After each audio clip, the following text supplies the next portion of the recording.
So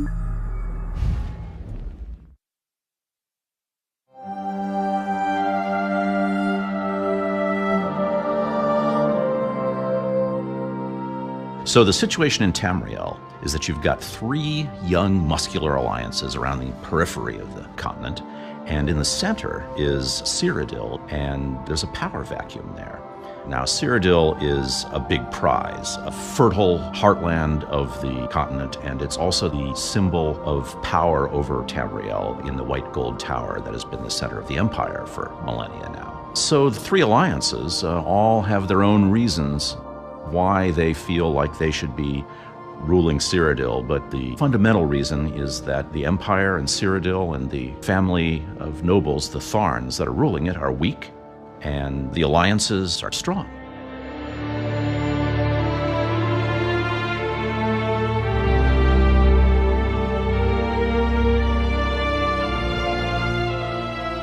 So the empire is weak, but their leaders are cunning. The current occupant of the Ruby Throne in the Imperial City is Empress Regent Clivia Tharn, and her father is actually the Chancellor of the Elder Council. His name is Abner Tharn, and he is a very old but powerful and really wily battle mage, and his family have been secret Daedra worshippers for generations. So when he sees the threat of the three alliances around the periphery and their inevitable interest in Cyrodiil, he turns to his family's old allies, the Daedra, and Molag Bal's main agent on Tamriel, the necromancer Lord Mannimarco. As the alliances become aware of Abner Tharn's Daedric connections, that becomes just one more powerful incentive to go into Cyrodiil and take him out. So, the alliances are very different, and they have different reasons, and they have different justifications for why they are going to be marching into the center of the continent. And this goes back to the individual leadership of the three alliances, and their motivations for why they're doing this in many ways reflects the values of the alliances themselves.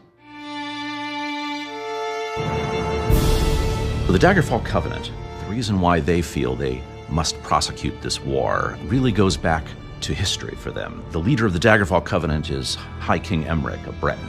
He is a sort of amateur historian of imperial history, and it's clear to him when the empire is strong, that's when things are peaceful and good for the people of Tamriel.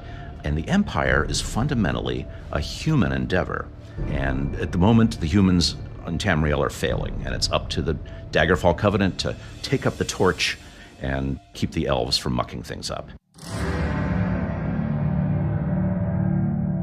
Now, the Ebonheart Pact is more attuned to the mystical side of things. When they become aware that there's a great threat to Nirn, they decide that they're going to have to mobilize to confront it. Almalexia, one of the living gods of the tribunal, and one of the leaders of the Ebonheart Pact, she takes notice. The scryers and the priests and the wizard tell her that Molag Bal has got some kind of great, magical, existential threat to Nirn.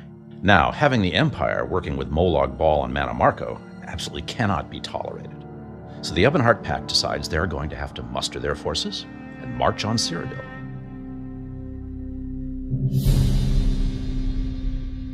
The Third Alliance, the Aldmeri Dominion, is led by Queen Ayrenn of the High Elves, and her reasons for pushing this war into Tamriel are geopolitical and also personal.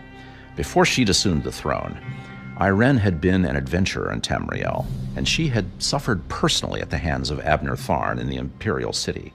Ayrenn has seen the rot at the heart of Tamriel, and she believes that it's time for the elves to resume their responsibility to rule, to retake the White Gold Tower, which they built in the first place, and to get rid of the bloody and warmongering humans who, in empire after empire, have been drenching the continent in oceans of blood. It's time for the elves to go in, kick the humans out, and put things back to rights. What's great about this from a gameplay standpoint is that it gives each alliance a distinctive feel and ambiance. They each have their own methods and goals. And the player gets to experience this difference from inside each alliance. They get to take up these methods and try to achieve these goals as they're playing through the story of the Alliance War. It's a hallmark of the Elder Scrolls series. There is no single truth about the world, that everybody sees things from their own vantage point. And it's that legacy of a rich and nuanced world that we've taken up and expanded upon for Elder Scrolls Online.